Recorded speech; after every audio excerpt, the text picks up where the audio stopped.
You may be reading headlines or hearing things on the news about the real estate market, but remember that conditions are very local in every area, and you just really can't paint it with a broad brush and get an accurate picture.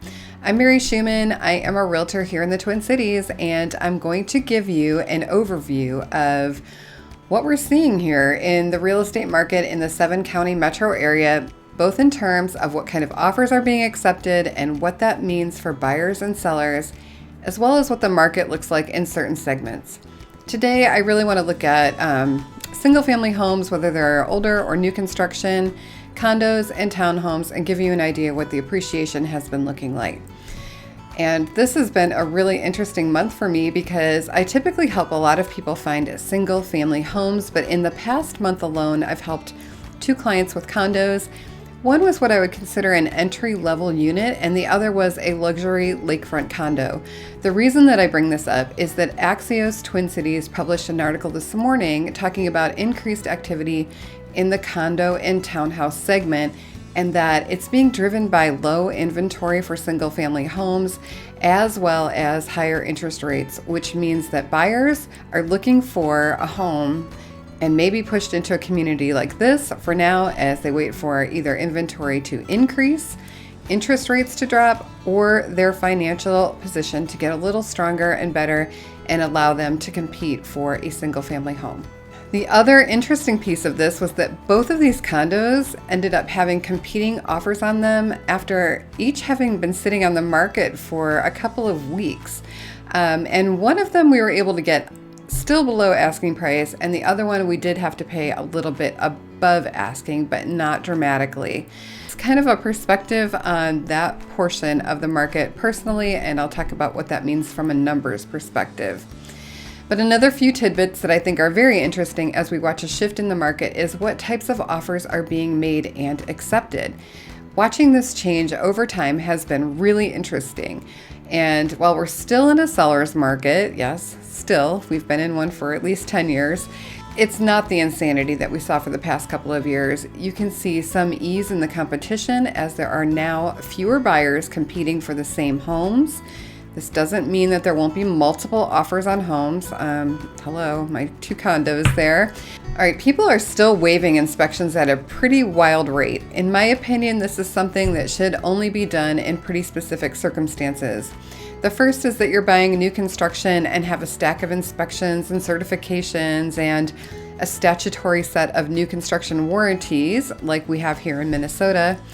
The second may be on a condo where the inspection is very limited and involves things like running the appliances and things like that. They're not looking at a roof, the foundation, and all these other things. And the final one is if you're very handy or you plan to gut the place and it doesn't matter what you're buying. Even in that last case, if you buy it anyway and there is a defect, you may be able to negotiate a better price or get money toward closing based on what you find in the inspection, and you may not want to pass that up. In any case, one of the transaction coordination companies here reports that they are seeing 31% of their accepted offers waiving inspection. My suspicion is that for the overall market, that number may be quite a bit lower, but even so, I wouldn't be surprised if it were still hanging around 25%. And I know that this seems alarming to buyers. They're thinking, oh my gosh, do I have to waive my inspection? But I always like to point out the flip side of this, which is that 75% of buyers are including inspections and having their offers accepted. So glass half empty, glass half full, it's all perspective.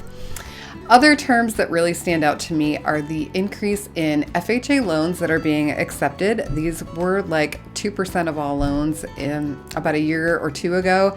And now we are seeing about 10% of loans having FHA financing. This is really meaningful for people that have been struggling a bit to get into a home. The share of offers that are using conventional loans sank to 65% from 75%, but cash has risen to 20% of all transactions from around 15%.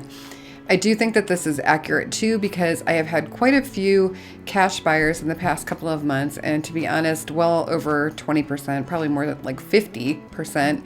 And if you don't like the interest rates and you are fortunate enough to have the means to do it, this is probably a good way to go.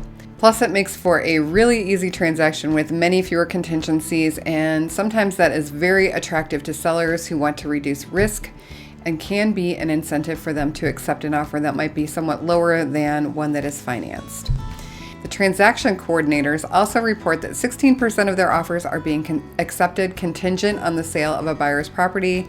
This was really low in the past couple of years, like in the single digits, and also that sellers are contributing to buyers' closing costs 33% of the time, and these are huge swings from what we've seen in the past couple of years, and they definitely show that things are more favorable to buyers right now, and that sellers will need to make some concessions that they would not have had to make just a year or so ago. As an agent that represents a lot of buyers moving to the Twin Cities, these changes are really great to see. It means that sellers no longer have you by the short hairs and you can negotiate a bit and also feel like you're somewhat in control of the transaction and what you're buying without having your only options be accept what's there or walk away.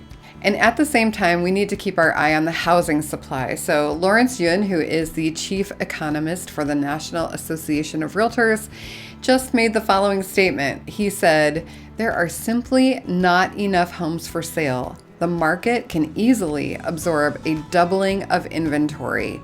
So he's talking about this from a nationwide perspective, but again, real estate markets are very local, and while we are seeing cooling in some areas of the country after prices skyrocketed, hello Austin, Texas, down 13.8% on pricing, Boise, Idaho, down 9.8%, Phoenix, down 9.6%.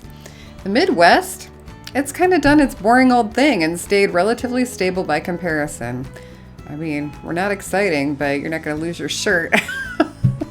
So yes, we had huge gains in appreciation as compared to normal times, but by comparison with the hot markets in the past couple of years, slow and steady just kept winning the race. So we are not on this terrible roller coaster of steep ups and downs, but rather we're just kind of leveling off the hill here and still increasing, but at a normal grade and not taking a huge drop. So yay!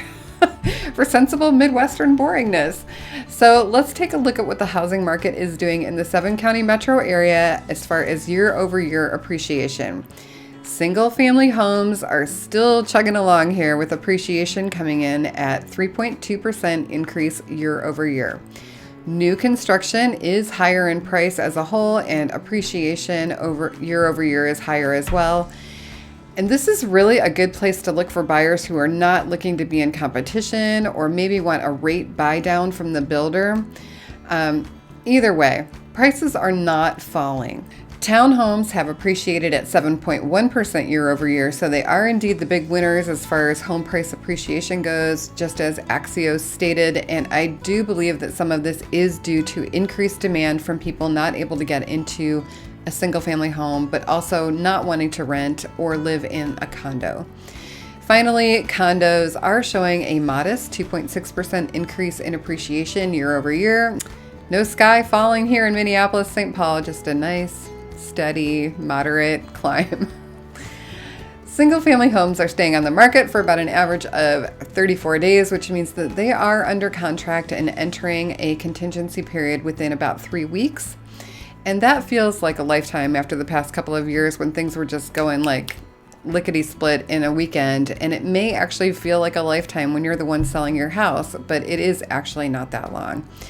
Townhomes have the same market time as single-family homes, and condos are sitting at about 63 days before being in pending status or free of any contingencies like the HOA document review period, which is about 10 days if it's not been reduced.